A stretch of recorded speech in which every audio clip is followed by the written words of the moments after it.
பூமிகா தமிழில் சில படங்களில் மட்டுமே நடிச்சிருந்தாலும் பொண்ணுன்னா இப்படி அடக்க ஒடுக்கமாக இருந்தால் தான் அது பொண்ணுன்னு இளைஞர்கள் சொல்கிற அளவுக்கு இவங்களோட படங்களில் அவங்க கேரக்டர் இருக்கும். 1978 டெல்லியில் பிறந்த இவங்களோட உண்மையான பேர் ரச்சனா சாவ்லா. இவங்க சீக்கிய மதத்தை சார்ந்தவங்க. இவங்க அப்பா ஒரு மிலிட்ரி ஆஃபீஸர்.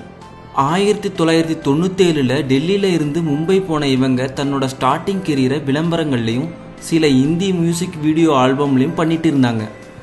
அதுக்கப்புறம் ஜி டிவியில் நடந்த ஹிப்பி பூரேங்கிற நிகழ்ச்சியிலையும் பங்கேற்றிருக்காங்க. பான்ஸ் பவுடர் விளம்பரத்தில் இவங்க நடித்ததை தொடர்ந்து இவங்களுக்கு சினிமா வாய்ப்புகள் வர தொடங்குச்சு. 2000 ரிலீஸ் ஆன யுவகுடுன்ற தெலுங்கு படத்து மூலமாக தன்னை திரையுலகத்துக்கு அறிமுகப்படுத்திக்கிட்டாங்க. அடுத்த வருஷமே நம்ம இளைய தளபதி விஜய் கூட நடித்த பத்ரி படம் ரிலீஸ் ஆச்சு. அந்த படம் அவங்களுக்கு தமிழ் திரையுலகில் நல்ல பேர் வாங்கி தந்துச்சு.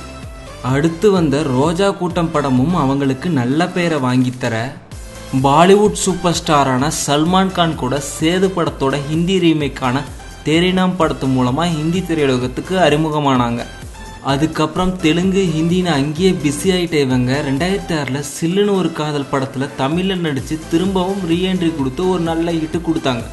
2007 பாரத் தாகூர்ன்ற யோகா மாஸ்டரை லவ் பண்ணி மேரேஜ் பண்ணிக்கிட்ட இவங்களுக்கு ஒரு பையனும் இருக்கான்.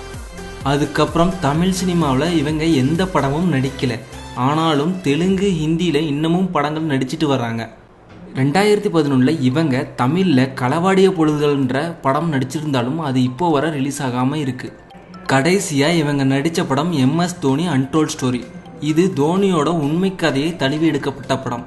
இதில் இவங்க தோனியோட அக்கா கேரக்டரில் நடிச்சிருக்காங்க. மறுபடியும் பூமிகா தமிழ் சினிமாவுக்கு ரீஎன்ட்ரி கொடுப்பாங்களாங்கிறது பொறுத்திருந்து தான் பார்க்கணும். அடுத்த வீடியோ பார்க்குறதுக்கு முன்னாடி கீழே இருக்கிற சப்ஸ்கிரைப் பட்டனை கிளிக் பண்ணி எங்கள் தமிழ் க்ரௌட் சேனலை மறக்காமல் சப்ஸ்கிரைப் பண்ணுங்கள்.